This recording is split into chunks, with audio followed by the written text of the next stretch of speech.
దీవించారు, ఆశీర్వదించారు. మన ప్రేమించిన దేవుడు మరొక నెలలో మొదటి రోజులో ప్రవేశింపజేశారు. ఫిబ్రవరి మాసం అంతా కాపాడారు, చాలా దీవునిచ్చారు, ఆశీర్వించారు, ఆరోగ్యం ఇచ్చారు. మరలా అందరినీ ప్రేమించి మరొక నెల ఇచ్చారు. ఈ 30 రోజులు దేవునితో ఉండాలని ప్రార్థన చేద్దాం. దేవుని వాక్యం కొద్ది నిమిషాలు ధ్యానం చేద్దాం. అంతలో నేను మేలుకొని ఆలోచించగా ఏమైందంట, నా నిద్ర మనోహరమాయను. ఇక్కడ ఇర్మియా భక్తుడు నిద్రపోతా ఉన్నాడు. నిద్రలో దర్శనం వచ్చింది. ఆ దర్శనం దేవుడు మాట్లాడుతూ ఉన్నాడు. ఆ నిద్రలో దర్శనాలు చూస్తున్నంతసేపు పరవశమైపోయాడు. మహోనందం కలిగింది. ఆ దర్శన భావాన్ని అర్థం చేసుకుంటే ఆ అంతులేని సంతోషం. తుళ్ళిపడి లేచాడు. మేలుకోగానే ఆయనకున్న ఆనందం అంతా ఇంత కాదు. జరిగిన సంగతి, జరగబోయే సంగతి ఈ దర్శనంలో చూశాడు ఇర్మియా. ఏం జరిగిందయ్యా? యెరూషలేము క్షేత్రం ఖాళీ అయిపోయింది. యెరూషలేము క్షేత్రం వట్టిదిగా ఉంది. యెరూషలేము క్షేత్రం నిర్మానుష్యంగా ఉంది. అది చూశాడు. ఇప్పుడు అదే యెరూషలేము క్షేత్రం జనమంతో నింపబడబోతుంది. అదే యెరూషలేము క్షేత్రం ప్రజలతో నింపబడబోతుంది. నింపుతాను అని దేవుడు మాట్లాడుతూ ఉంటే ఆయనకి ఎక్కలేని సంతోషం వచ్చింది. ఇక్కడ మానవుని ఎడబాటు, దేవుని ప్రేమ ఈ వాక్య భాగంలో ఉంది. మానవుని ఎడబాటు, దేవుని ప్రేమ ఇక్కడ రాయబడి ఉంది. మానవుడు ఎందుకు ఎడబాసాడు? మానవుడు దేవుని ఎందుకు వెళ్ళిపోయాడు? ఇశ్రాయేలు క్షేత్రం, యెరూషలేము క్షేత్రం ఒకప్పుడు కలకల్లాడింది, ఆనందంగా ఉంది, ఉల్లాసంగా ఉంది, సంతోషముగా ఉంది. ఆ క్షేత్రాన్ని దేవుడే స్వయంగా క్షేత్రం అంతా నాశనం వేసేశాడు. క్షేత్రంలో మనుషులే లేకుండా, పశువులే లేకుండా, మానవుడే లేకుండా ఆ క్షేత్రం అంతా నిర్మానుష్యంగా అయిపోయింది. ఖాళీ అయిపోయింది. ఖాళీ అయిపోతే ఎవరు ఖాళీ చేశారంటే ఇర్మియాతో దేవుడు చెప్పాడు, నేనే ఖాళీ చేశా. తిరిగి రావాలని నేను వారి కోసం కనిపెట్టుకుంటూ ఉన్నానని ఈ దర్శనంలో భావం ఉంది. ఎందుకు మొదటగా దానిని ఖాళీ చేసావయ్యా? మళ్ళీ తిరిగి రావాలని ఎందుకు వారి కోసం కనిపెడుతున్నావయ్యా దేవా అని ఇర్మియా దేవుని ప్రశ్న వేశారు. వెళ్ళగొట్టేప్పుడు కనిపెట్టాను నేను, తిరిగి రావాలని, వెళ్ళిన వారు తిరిగి వెనక తేవాలని, రావాలని వారి కోసం నేను కనిపెడుతూ ఉన్నాను. ఎలగొట్టడం ఎందుకు, మరి తిరిగి రావాలని కనిపెట్టడం ఎందుకు అయ్యా దేవా అని ఇర్మియాతో దేవుడు మాట్లాడితే దేవుడు ఇర్మియా చెప్పాడు, ఇర్మియా నేను తండ్రిని, నేను యజమానిని, నేను సంరక్షకుడను. వారు నేను అరణ్యములో ఉంటే,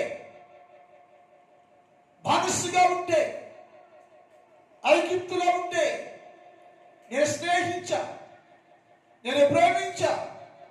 కష్టాల కడుపులో ఉంటే, బాధల కడుపులో ఉంటే నా ప్రజలే కదా అని వారితో ఉండి నేను పగల మేఘస్తంభముగా, రాత్రి అగ్ని స్తంభంగా ఉండి నా ప్రజలైన ఇశ్రాయేలు ప్రజలందరినీ నేను యెరూషలేము క్షేత్రంలోనికి తీసుకువచ్చాను, కనాను దేశంలోకి తీసుకొచ్చాను, నడిపించాను.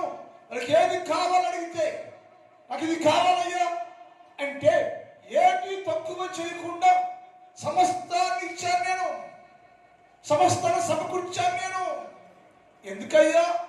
నా ప్రజలు, నేను తండ్రిని, యజమాని కాబట్టి నేను నా ప్రజలకు ఏది తక్కువ చేయకుండా అన్ని సమకూర్చాను నేను. తినండి, బతకండి, బాగుండండి, దీవెనకరంగా ఉండండి, నన్ను సేవించండి. ఏ దేవుడైతే మిమ్మలను ఐగుప్తు నుండి తెచ్చి యెరూషలేము క్షేత్రంలో ప్రవేశం చేశాడో ఆ దేవుణ్ణి సేవించండి, ఆ దేవుణ్ణి ప్రేమించండి, ఆ దేవుని భయపడండి, ఆ దేవుని మాట వినండి, నన్నే సేవిస్తూ ఉండండి అని నేను వారిని యెరూషలేము క్షేత్రంలోనికి తీసుకొని వచ్చి తిని. అయితే వచ్చినాక వాళ్ళు ఏమయ్యారంటే నాతో, నా చేత్తో నేనే మరలా వారిని బబులోను దేశానికి వెళ్ళగొట్టినట్లుగా ఐగుప్తులోకి వచ్చింది నేనే, మళ్ళీ నా నేనే వారిని బబులోను దేశంలోనికి 70 సంవత్సరాల చెరలోనికి వెళ్ళగొట్టిన వారిని కూడా వెళ్ళగొట్టిలా పంపించిన వాడు నేనే. మరల వారిని వెళ్ళగొట్టి పెళ్ళగించేసేలాగా వారు ప్రవర్తించారయ్యో. అందుకే నేను యెరూషలేము క్షేత్రములో నుంచి, యూదా క్షేత్రములో నుంచి తన ప్రజలందరినీ ఖాళీ చేసి నేను బబులోను దేశాన్ని పంపించానయ్యా. అప్పుడు అడిగేది, ఎందుకు పంపించావయ్యా? అంత కోపం ఏందయ్యా అంటే, నేనయ్యా చాలా ప్రేమ కలిగిన వాడను, అయితే వారు నన్ను మరచిరి. అయితే వారు నన్ను మరిచిపోయారయ్యా. నేను దేవుడిని కదా, ఆహారం ఇచ్చాను కదా, యెరూషలేము క్షేత్రములో యూదా క్షేత్రానికి తెచ్చి క్షేమాభివృద్ధి కలిగేశాను కదా. ఇందుకు క్షేమం వేయిస్తే వారు నన్ను మర్చిపోయారయ్యా. నేను క్షేమాన్ని గుర్తుంచుకోకుండా క్షేమాన్ని విడిచిపెట్టేసి మర్చిపోయి నా వ్యతిరేకంగా జీవించారు. ఏం చేశారయ్యా వారు అంటే, ఒక మాట 2వ దిన వృత్తాంతములు 7వ అధ్యాయం 20వ వచనం. 2వ దిన వృత్తాంతములు 7వ అధ్యాయం 20వ వచనం. నేను మీకు ఇచ్చిన నా దేశములో నుండి మిమ్మల్ని పెళ్ళగించి నా నామానికి ఈ మందిరాన్ని నా సన్నిధి నుంచి తీసివేసి సమస్త జనములలో దానిని సామెతాస్పదముగాను నిందాస్పదముగాను చేస్తాను. ఎందుకయ్యా? నీ ప్రజలే కదా అంటే, నా ప్రజలను మందిరము లేకుండా, దేశము లేకుండా, యూదా క్షేత్రము లేకుండా వారిని నిర్మూలన చేస్తానయ్యా. వెళ్ళగొట్టామని నేను వెళ్ళగొట్టేశాను నేను. ఎందుకయ్యా అంతది అంటే, ఒకటి, వారు నన్ను మరిచిరి. 2, వారు విస్తారసంగా జీవించాలయ్యా. విస్తారసంగా ఉన్నారు. దేవుని గుర్తించకుండా విగ్రహాలను వెళ్ళారు. దేవుని మహిమను ప్రభావాన్ని గుర్తించకుండా, నా మాట వినకుండా, నా మాట లోబడకుండా, దైవము కాని వాటికి ధూపము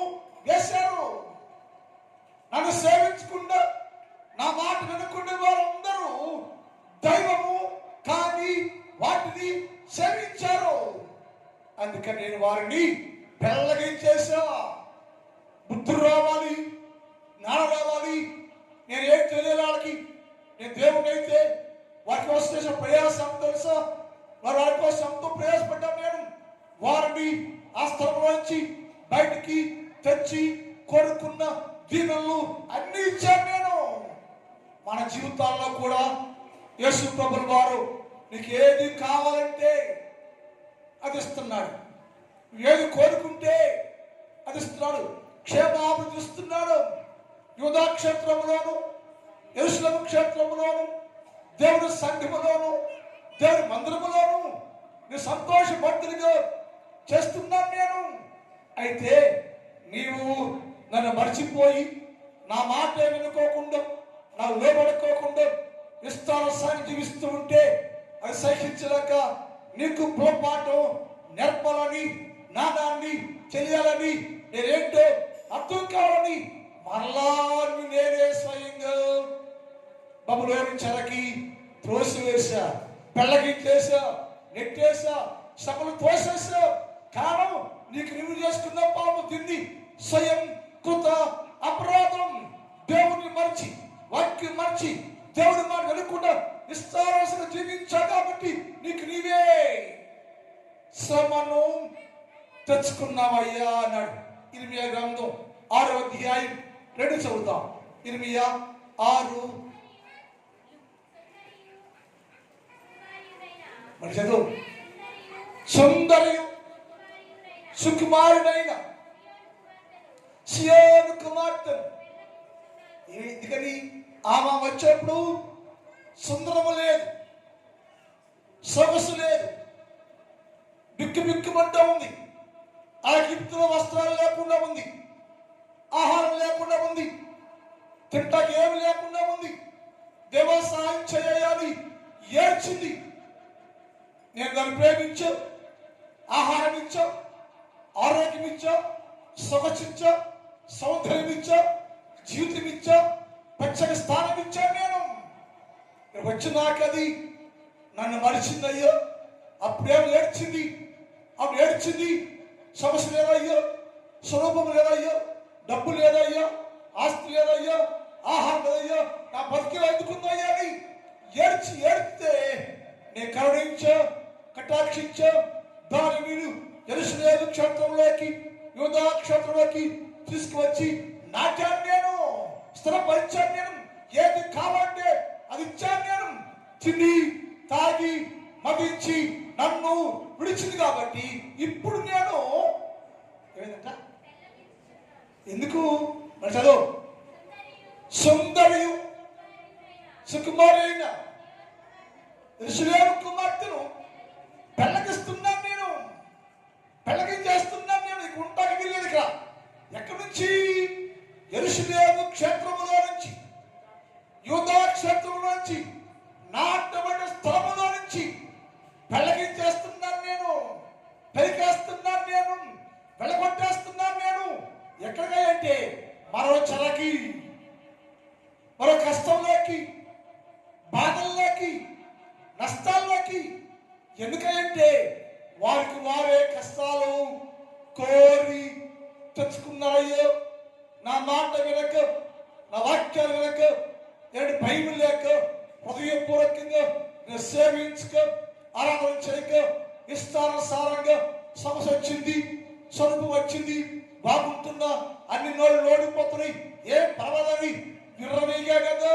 ఇప్పుడు నేను నిన్ను మరలా గట్టి కనిపిస్తున్నాను అయ్యా అని చెప్పి అయ్యా పెళ్ళగించేస్తే ఎలా?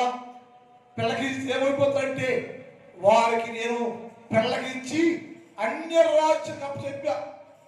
యెరూషలేము క్షేత్రంలో నుంచి పెళ్ళగించి, యెరూషలేము క్షేత్రం నుంచి తీసివేసి, పెరికివేసి అన్ని రాజులు చెప్పా. అన్ని రాజులు వారిని పరిపాలన చేస్తా ఉంటే, అన్ని రాజులు ఇచ్చిస్తా ఉంటే, అయ్యో మా రాజు అయిన యెహోవా చేతిలో మేముంటే, మా రాజు అయిన యెహోవా సన్నిధిలో మేముంటే, మా రాజు అయిన యెహోవా మాట మేముంటే ఈ కష్టాలు మాకు వచ్చేవి కాదు కదా అని వారు గ్రహించుకొని, తెలుసుకొని తిరిగి మరలా మార్పు చెందాలని నేను వారిని అన్య రాజులు అయిన నెబుకద్నెజరు పరిపాలన కిందకి వారిని త్రోసివేసా, పెళ్లకించేసా, పంపించేశాను నేను. కారణం నంబర్ 1 దేవుని మరిచింది. నంబర్ 2 దేవుని మాట వినలేదు, దేవుని మాట భయం లేదు. నేడు క్రైస్తవులు, ప్రపంచ క్రైస్తవులు, ప్రతి క్రైస్తవునికి, ప్రతి దేవుని పిల్లలకి దేవుడు కోరినిస్తున్నాడు, సహాయం చేస్తున్నాడు, మేలు చేస్తున్నాడు, అన్ని చేస్తున్నాడు. కానీ ప్రజలు దేవుని మరిచి స్వార్థ ప్రియులై ఉపవాస ప్రార్థనలు మాట్లాడే మనుషులందరూ స్వార్థ ప్రియులైపోయారు, ధనాపేక్షలైపోయారు. ధనం సంపాదించాలి, అలాగంటే బాగుండాలి, ఇలాగంటే బాగుండాలి, నేను బాగా అంటే నా కుటుంబే ఉన్నతంగా ఉండాలి ఎవరికి వారు అనుకుని దేవుని మరిచారు, సన్నిధి మరిచారు. దేవుణ్ణి సన్నిధిని నిర్లక్ష్యం పెట్టేసి సొంత కార్యక్రమాల్లో నిమగ్నమైపోయారని మధ్యాహ్నం నేర్చుకున్నాం మనం. క్రైస్తవులారు, దేవుని తోసేస్తే నీ దతికేంటి, ఇదేంటి?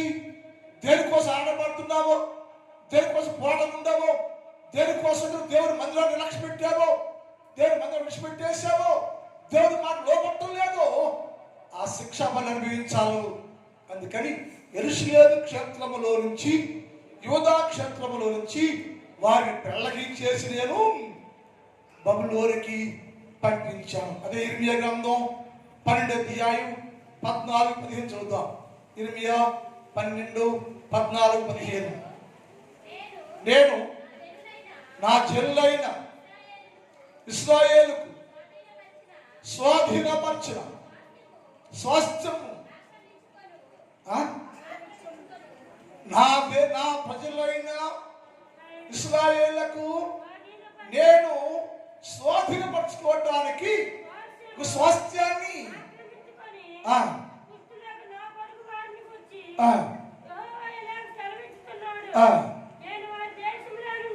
నేను ఈ క్షేత్రములో నుంచి వారిని పెళ్లగించేస్తాను. ఎక్కడున్నావు? స్వాస్థ్యంలో ఉండవు, దేశంలో ఉండవు, దేవుని సన్నిధిలో ఉండవు, కనాను దేశంలో ఉండవు, దేవుని చెట్టు కింద ఉండవు, దేవుని హస్తం సాటి ఉండవు, అభివృద్ధిలో ఉండవు. ఎప్పుడైతే దేవుని మరచి దేవుని మాట లెక్క పెట్టుకుంటూ వాక్యాన్ని లెక్క లేకుండా నిస్తామనుకుంటున్నావో, నేను దాన్ని నా స్వాస్థ్యములో నుంచి, నా దేశంలో నుంచి దాన్ని పెళ్లగించేస్తాను. నేను వారి మధ్యలో నుంచి యూదా వారిని పెళ్లగించేస్తాను. వారు పెళ్లగించిన తర్వాత నేను మరలా వారి ఎందుకు జారిపోతాడు. ముందు పెళ్లగించడం ఎందుకు, మరి జారిపోవడం ఎందుకు? అది గాడ్స్ ప్లాన్. నీ బుద్ధి రావాలని అన్నాడు ఆయన. ఏంటంటే వారి బుద్ధి కలగాలని, జ్ఞానం కలగాలని, దేవుని మహిమను చూడాలని, దేవుని మహిమను పొందాలని, నేనేంటి గుర్తించాలని అని వారిని పెళ్లగించేస్తున్నాను. స్వాస్థ్యములో నుంచి, దేశంలో నుంచి, యెరూషలేము క్షేత్రములో నుంచి, యూదా క్షేత్రంలో నుంచి అందరినీ పెళ్లగించేసి బయటికి వెళ్ళగొట్టేస్తున్నాను నేను. క్రైస్తవుడా, ఆనాడు ఇశ్రాయేల్లో కాదు, ఇప్పుడు మనమైనా సరే దేవుని మాట వినకుండా, దేవుని దీవులు తీసుకుంటూ, మేలు పొందుకుంటూ, ఈ అనుభవిస్తూనే ఉండి, ఆయన మాట వినుకోకుండా, దేవుని దూరంగా ఉండి, దేవుని లెక్క చదువుకోకుండా నువ్వు జీవిస్తూ ఉంటే దేవుడు పెళ్లగించేస్తాను చెబుతున్నాడు. వాళ్ళ చెప్పాడు, నీకు చెబుతున్నాడు. నీవు కూడా నా మాట వెనుక, వాక్యం వెనుక దేవుడికి లోపడకుండా విశ్వాసంగా దేవుని మహిమ ప్రభావాలు గుర్తించకపోతే యెరూషలేము క్షేత్రములో నుంచి, యూదా క్షేత్రం నుంచి, లోకంలో నుంచి నిన్ను పెళ్లగించేస్తాను నేను. పెళ్లగించేస్తే నీ జీవితం ఏం తెలుసండి? శ్రమంలో, కొలిమిలో నలగాడు. ఎందుకు వచ్చింది బాధ? ఎందుకు వచ్చింది సమస్య? మాట వినకపోవుట, వాక్యం వినకపోవుట, వాక్యాన్ని సమ్మడకపోవుట, వాక్యం గ్రహించకపోవుట, వాక్యం లేకపోవుట, ఏ దేవుడు ప్రేమించాడో, ఏ దేవుడు దీవించాడో, ఏ దేవుడు యెరూషలేము క్షేత్రంలోకి, యూదా క్షేత్రంలోకి తెచ్చి నాటాడో, ఆ దేవుని దుఃఖపరిస్తే ఆయనే స్వయంగా ఆ మొక్కని ఆయన పెళ్ళగించేసి పెరికేసి బయట పారవేస్తాడు. పారవేస్తే నీ స్థితి ఏమిటి? నీ గతి ఏమిటి? దేవుడితో ఉంటేనే ఆనందం, దేవుడితో ఉంటే సంతోషం, దేవుడి నీడలో ఉంటే సంతోషం, దేవుడు ఎక్కడికి ఉంటే సంతోషం, ఆయన మాట వింటే ఆనందం, ఆయన మాట వింటే అన్ని వ్యక్తులు నీకే. కానీ మానవుడు దేవుని మరిచారు. రెండోది, దేవుని మాట లెక్క పెట్టలేదు, దేవుని మాట వినలేదు. దేవుని మాట వినకుండా విస్తారసంగా ఉన్నందువలన ఆయన వారిని పెళ్ళగించడం. అది ఇర్మియా 12:7 చదువుతాం. మళ్ళీ ఇర్మియా 12:7. నా మందిరాన్ని నేను విడిచి ఉన్నాను, నా స్వాస్థ్యాన్ని విసర్జించున్నాను. ఈ ఎలగొట్టడు ఎవరు? వెళ్ళగొట్టాడే ఐగుప్తులకి, ఐగుప్తు నుంచి బబులోనికి వెళ్ళగొట్టాడే జనాన్ని. వాడు ఎవరంట? నా ప్రాణ ప్రియురాలు అనబడే సంఘం, యోధా సంఘం. అంత ప్రాణ ప్రియురాలు అనబడే సంఘాన్ని దయాదాక్షణ లేకుండా వెళ్ళగొట్టేస్తే నేనెంత, నువ్వెంత? దేవునికి వ్యతిరేక జీవిస్తుంటే నువ్వెంత, నేనెంత అంటున్నాడు. అంతగా ప్రేమించాను యూదా సంఘాన్ని, నేను అంతగా ప్రేమించాను యెరూషలేము సంఘాన్ని, నేను వాటిని జాయపడ్డాను, నేను దయగలిగాను, ఏది కావాలంటే ఇచ్చా. అన్ని అనుభవించినాక నన్నే తిరస్కరించి నా మాటలు కలిస్తే అని అంటాడు. నా ప్రాణ ప్రియురాలు, నాకు ఇస్తురాలు, యూదా సంఘం, యూదా జాతి, నా ప్రాణ ప్రియురాలు, నాకు ఇస్తురాలు అనబడే యూదా సంఘాన్ని దయాదాక్షణం లేకుండా నేను పెళ్ళగించేసేసా, తోసేసాను అనేసయ్యా మాట్లాడుతాడు. ఎందుకయ్యా పెళ్ళగించావయ్యా అని ఇర్మియా అడిగాడు. అయ్యా పెళ్ళగించిన కారణం ఏంటంటే ఆయన చెప్పాడు 4 విషయాలు. ఒకటేమో వారు నన్ను మర్చిపోయారయ్యా అన్నాడు. రెండేమో నా మాట వినలేదయ్యా, వాళ్ళు నా మాట లోబట్టలేదు అని చెప్పాడు. అన్నాడు, అది ఎవరయ్యా? ఎవరు తెలుసయ్యా? నాకు ఇస్తున్నారయ్యా, నేను ప్రేమించిందయ్యా, నా యోధ సంఘమయ్యా, వారి కోసం చాలా కష్టపడ్డాను నేను. అంత త్యాగం చేస్తే నా ప్రేమ మరవచ్చా? ఏసై గుర్తించుకోవచ్చు. వారు వచ్చారు, దేశం వచ్చినాక మరలా వాళ్ళు ఐగుప్తు క్రియలు చేస్తున్నారయ్యో, ఐగుప్తులో కార్యాలు చేస్తున్నారయ్యో. అందుకని ఈ పూర్తిగా పెళ్ళగించేశాను, బయట పారవేశా. దేవుడు బయట పారవేస్తే ఏమి చేయలేరు. దేవుడి పెళ్లికి పారవేస్తే ఏమి చేయనుకోవచ్చు. నాకేంటి యూదా సంఘానికి ఉంది, నాకేంటి? నేను దేవుని సంఘాన్ని కదా, యేసుకి ఇస్తాను కదా, యేసు ప్రియులు కదా, యేసు ప్రభుకి ఇస్తున్నాను. నేను దేవునికి ప్రియులు నేనంటే, యేసుకి ఇస్తున్నానంటే అనుకుంది. కానీ క్రియ లేదు, వాక్యం లేదు, లోపట్టం లేదు, ప్రార్థన లేదు, వ్యతిరేకంగా ఉంది. దానికై అంటే అక్కడ మాట తెలుసా? నా ఇష్టం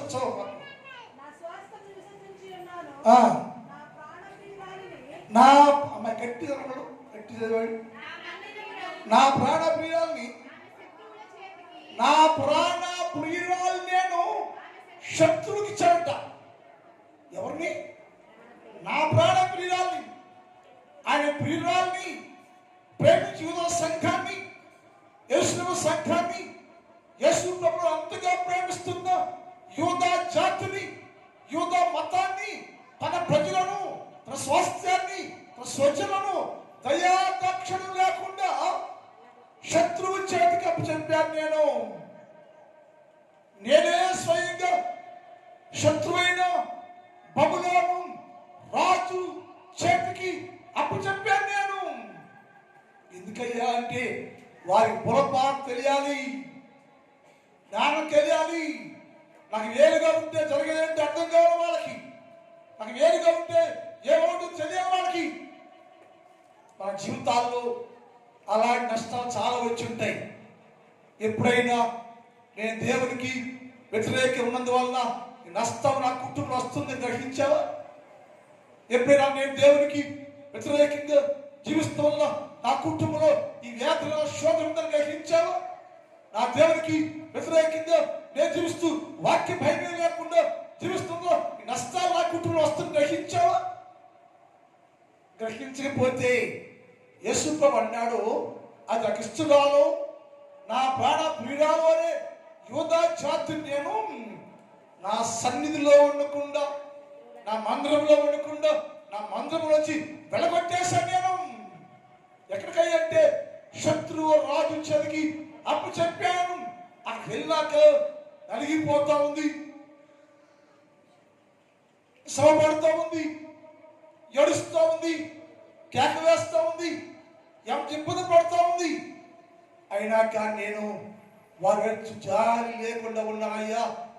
అప్పుడు ఇర్మియా అన్నాడయ్యా, నీకు ఇస్తున్నాను కదా, నీకు ఇస్తున్నాను బట్టే యూదా జాతిని, యూదా మతాన్ని, నీ ప్రజలను తిరిగి మళ్ళీ క్షేత్రంలోకి తీసుకురావయ్యా, తేలేవయ్య అంటే ఆయన అన్నాడు, దానికోసం మరలా కనిపెడతా ఉన్నాను. ఎప్పుడు దాకా అంటే దాని బుద్ధి కలిగి మనస్సు మారి లోబడే స్వభావం వచ్చి నన్నే దేవుడు గుర్తించి తన్ను తాను మార్చుకుంటే అప్పుడు నేను దాని విషయమై ఆలోచన చేస్తాను అని చెప్పాడు.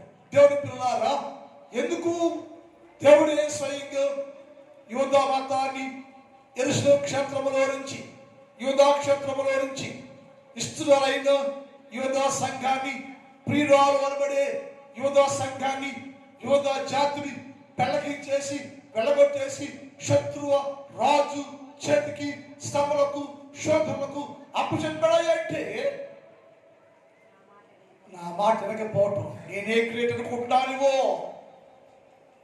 నాకు అంత వచ్చు అనుకుంటున్నావు నువ్వు, నేను తెలివైన అనుకుంటున్నావు నువ్వు, నాకంత లోకంలో నాకంత డబ్బు ఉండవాళ్ళు అనుకుంటున్నావు నువ్వు, లోకం అంతా సంపాదించుకుంటున్నాను అనుకుంటున్నావు. మనం మానవుడికి దేవుడి పట్ల అవగాహన లేకుండా పోయింది. అలాగే ఆ రోజు వాళ్ళు అవగాహన లేక విస్తార సాగు ఉన్నందువలన వారందరినీ దేవుడు ఈ వరబరలేకోకుండా వెళ్ళగొట్టేశాడు అన్నాడు. అది ఇర్మియా గ్రంథం 14వ అధ్యాయం 10 చదువుదాం. ఇర్మియా 14:10. యెహోవా ఈ జలదిట్టము, ఈ ఇర్మియా యెహోవా నేను అడిగగల ప్రశ్న, ఎందుకని వాళ్ళని శత్రు రాజ్యానికి అప్పచెప్పావయ్యో, కష్టాలకి పంపించావయ్యో? నీ ప్రియులే కదా, నీ క్రిస్తులే కదా, నీ జనమే కదా, నీ ప్రజలే కదా, నీ స్వాస్థ్యమే కదా అయ్యో, అలా చేయొచ్చా అయ్యా అని ఇర్మియా దేవుణ్ణి నిలదీస్తే దేవుని సమాధానం చదవమా.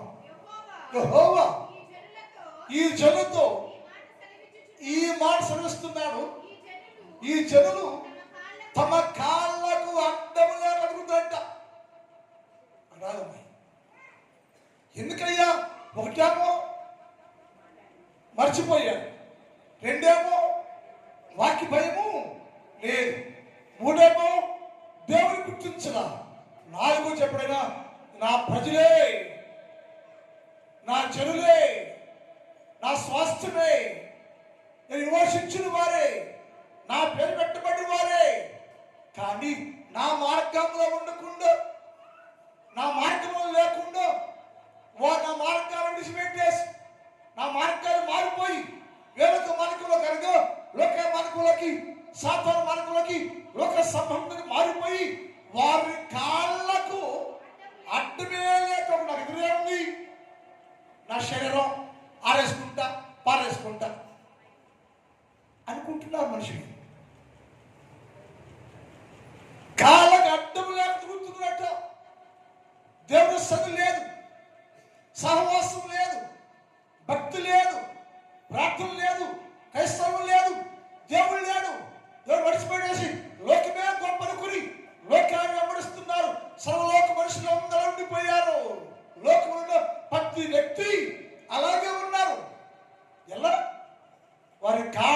అడ్డమే లేకుండా ఎదురే లేకోకుండా నాకు ఏం చెప్పాడు, ఎవరు చెప్తారు, ఎవరు చెప్తాడు నాకు అనుకుంటాడు. అప్పటి దేవుడు ఉన్నాడయ్యో, ఆయన చేతిలో ఉండా, మనం ఆయన వ్యతిరేకంగా ఉండకూడదు, ఆయన మార్గాల్లో ఉండాలి, ఆయన వాక్యంలో ఉండాలి, ఆయన మాట వినాలి, దానికి ఇష్టంగా ఉండాలి మనం అనుకోకుండా ఇష్టం లేక ఇష్టానుసారంగా కాళ్ళకు అడ్డము లేకుండా తిరుగులాటకు ఇష్టమట. దేవుడి కంటే లోకమే ఇష్టం, దేవుడి కంటే పాపమే ఇష్టం, దేవుడి కంటే విగ్రహాలమే ఇష్టం అయిపోయింది వారికి. అందుకని యెరూషలేము క్షేత్రం ఉండి కూడా, యూదా క్షేత్రం ఉండి కూడా వారు కాళ్ళకు అడ్డం లేకోకుండా విగ్రహాలు వెళ్ళిపోయారయ్యో. విగ్రహం పూజ చేస్తున్నారు, బళ్ళు అనిపిస్తున్నారు. నా మయం ఏమైపోయింది, నా ప్రేమ ఏమైపోయింది, నా త్యాగం ఏమైపోయింది. వారికి నాకంటే విగ్రహ పూజే ఎక్కువైంది అయ్యో. అందుకని కాళ్ళకు అడ్డం లేకుండా వారు తిరుగులాటకు ఇచ్చగలవారు కనుక యెహోవా వారిని అంగీకరించట్లేదు. నేను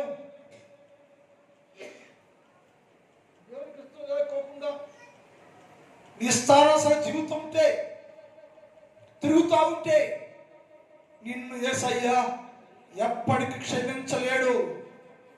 క్షమాపణ కలిగి ఉండలేవు. నువ్వు తిరిగి మరలా యూదా క్షేత్రంలోకి, యెరూషలేము క్షేత్రంలోకి రాలేకపోతున్నావు. నువ్వు యేసయ్య అన్నాడు, నేను మరలా వారి కోసం కనిపెడుతున్నానయ్యా. మార్చబడ్డారేమో, మారారేమో, మన కాళ్ళకి అడ్డం తిరుగుతున్నారు. లోకమే ఇష్టమంటూ, పాపమే ఇష్టమంటూ లోకం కత్తిరించిపోయేది దానిలో వర్తిస్తున్నారయ్యా. అందువలన నేను వారిని ఎప్పటికీ అంగీకరించలేను అంటే ఇర్మియా అన్నాడు, అయ్యా నువ్వు అంగీకరించకపోతే వారు ఏమవుతురు? నీ ప్రజలే కదా యెరూషలేము క్షేత్రంలో నుంచి, యూదా క్షేత్రంలో నుంచి పెళ్ళగించేసావయ్యో, శత్రు రాజ్యం కప్పచెప్పావయ్యో. అక్కడ సకల కోవిలో ఉన్నారయ్యో, చనిపోతారయ్యో అంటే దేవుడు చెప్పాడు, ఇర్మియా నేను వారి యజమానునయ్యా, వారికి యజమాని నేను. వారి కాళ్ళకి అడ్డంలో తిరుగుతుంటే వాళ్ళ కాళ్ళకి బండేశాను నేను. అడ్డం తిరుగుతుందని చెప్పి వాళ్ళ కాళ్ళకి బండలు అడ్డం వేశాను నేను. అయినా దాటుకునే వెళ్ళాడు తప్ప దేవుడు ఆయన కాపాడు అనుకుంటున్నాడు అని చెప్పాడు. కాబట్టి క్రైస్తవులు ఏం చేయాలంటే యేసయ్య మాట వినాలి,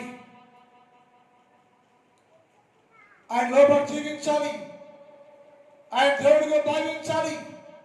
నిస్సారస జీవించకూడదు.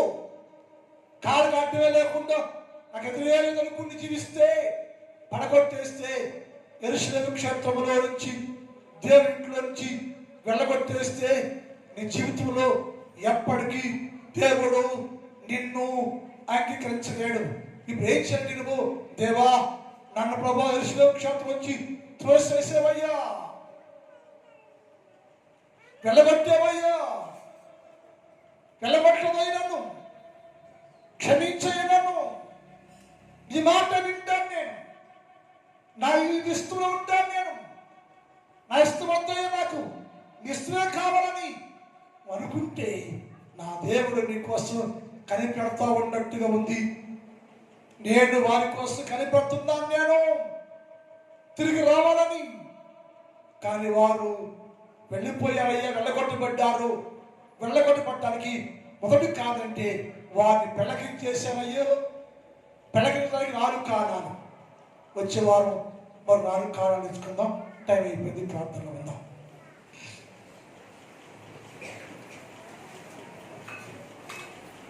అందరూ మోకరించండి. కృషం విత్తబడ్డ వాక్యం అర్థమైందా?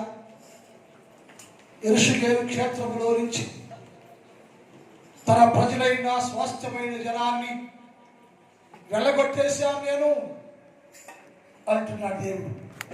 మనము కూడా దేవునికి ఇష్టంగా లేకపోతే, మనలో కూడా వెళ్ళగొట్టేస్తే, నెట్టేస్తే, త్రోసేస్తే ఎక్కడ ఉండలేము మనం. ఇప్పుడైనా గ్రహించి, దేవా నీకు ఇష్టమైన ఇశ్రాయేలీయులే దయాదాక్షం లేకుండా త్రోసేసావయ్యా.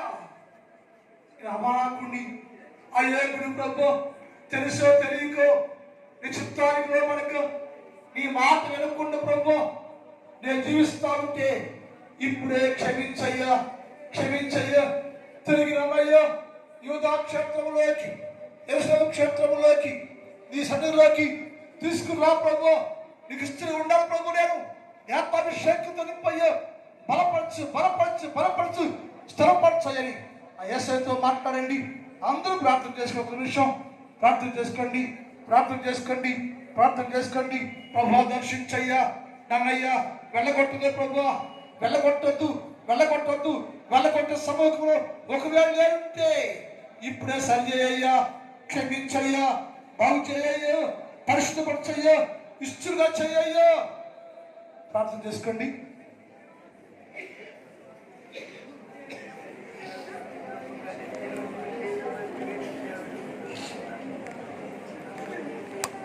అందరూ ప్రార్థనలో ఉండండి. మా గరుడమైన తండ్రి, నీ పాదములకు స్తోత్రాలు. పరిశుద్ధుడు అయిన దేవ, ఇశ్రాయేలు కోసం నేను కనిపెడుతున్నాను, తిరిగి రావాలని కనిపెడుతున్నాను అని చెప్పేవయ్యా. ఎందుకంటే వారందరూ నేను యెరూషలేము క్షేత్రములో నుంచి, యూదా క్షేత్రములో నుంచి, పర్వత క్షేత్రములో నుంచి వెళ్ళగొట్టాను నేను. ఎందుకు వెళ్ళగొట్టామయ్యో? వారు మర్చిపోయారయ్యో, నా మాట వినటం లేదు, నా ఇష్టాన్ని చేయటం లేదు, అడ్డంలో తిరుగుతున్నారు వాళ్ళు.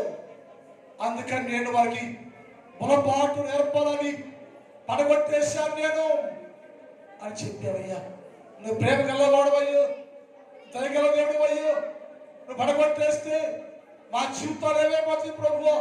దయచేసి మనలందరూ కూడా నీ సన్నిధిలో తీసుకురామని ఇర్మియా ప్రార్థన చేస్తే వారి కోసం కనిపెడుతున్నామని చెప్పే ప్రభు. మా జీవితాల్లో మేము కూడా అనేక సార్లు అయ్యో ఈ మాట వినకుండా, నీకు లోబడుకోకుండా నా ఇష్టము నా ఇష్టం అనుకొని జీవిస్తుంటే క్షమించండి, క్షమించండి, మన్నించండి.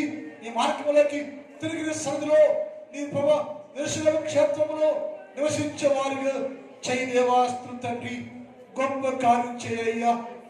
ఉదయకాలంలో ఈ స్థలంలో ఉన్న బిడ్డల కోసం ప్రార్థన చేస్తున్న యవనస్తులు, స్త్రీలు, పురుషులు, చిన్నవారు, పెద్దవారు, వృద్ధులు అనేక మంది ఈ స్థలంలో ఉన్నారు తండ్రి. ఈ గొప్ప సమూహంతో మాట్లాడే ప్రభు, ఇప్పుడైన బిడ్డలందరూ నీ మాట ఏమిటి, నీ మాట ఏమిటి, నీకు లోబడి నిన్ను దేవునిగా గుర్తించి నీ సన్నిధిలో సాగిపోవటానికి సహాయం చేయ ప్రభు. తిరిగి అందరూ కూడా యెరూషలేము క్షేత్రంలో ప్రభు నిలబెట్టమని ప్రార్థన చేస్తున్నాం తండ్రి. నా సంఘాన్ని మీరు దీవించండి, నా సంఘాన్ని కాపాడండి, నా సంఘాన్ని ఆశీర్వదించండి, బలపరచండి. నా సంఘంలో ప్రతి కుటుంబాన్ని మీరు దీవించండి ప్రభు. ఉదయకాల ప్రతి వారిని దీవించి బలపరిచి నడిపించడయ్యా. పరీక్షలు రాస్తున్న బిడ్డల కొరకు ప్రార్థన చేస్తున్నాయ్యా. ప్రతి విద్యార్థి వారి పరీక్షల్లో ఫస్ట్ ర్యాంకులో పాస్ అవ్వాలి తండ్రి, సహాయం చేయి. ఉద్యోగుల కొరకు ఎదురు చూస్తున్న బిడ్డలు ఎంతో కష్టపడి ఉద్యోగం కొరకు పరీక్షలు టెస్టులు రాస్తున్నారు తండ్రి. అందరి జీవితాల్లో గొప్ప కార్యాలు జరిగించండి. వ్యవసాయం చేస్తున్న ప్రతి వ్యవసాయదారుడయ్యో ఈ నామలో క్షేమాభివృద్ధిలో మంచి పంటలు పండించుకోవడానికి సహాయం చేయండి. నెలంతా కాపాడండి. నెలంతయ్యో ప్రతి కుటుంబాన్ని ఈ నామములో దీవెనకరంగా, మేలుకరంగా, క్షేమకరంగా ప్రతి కుటుంబము వర్ధిల్లాడండి. వారి గిన్నెలు నిండి పనులు పొంగిపోయే దీవులతో నింపండి, బలపరచమని యేసు వారి పరిశుద్ధ నామములో ప్రార్థిస్తున్నాం తండ్రి. నిలిచిపోదామండి.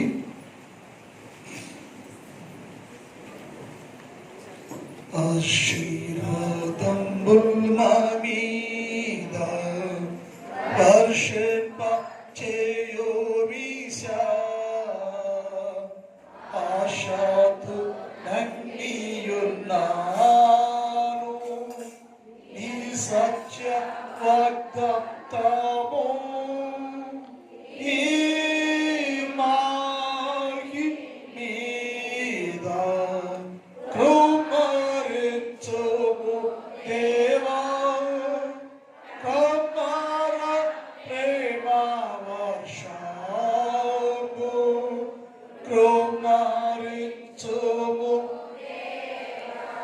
తండ్రి దేవుని ప్రేమ, కుమారుడు యేసుక్రీస్తు వారి కృప, పరిశుద్ధాత్మ దేవుని కలిగిన సహవాసం ఇప్పుడు ఎప్పుడు ఎల్లప్పుడు సదాకాలము మనందరికీ తోడయుండును గాక.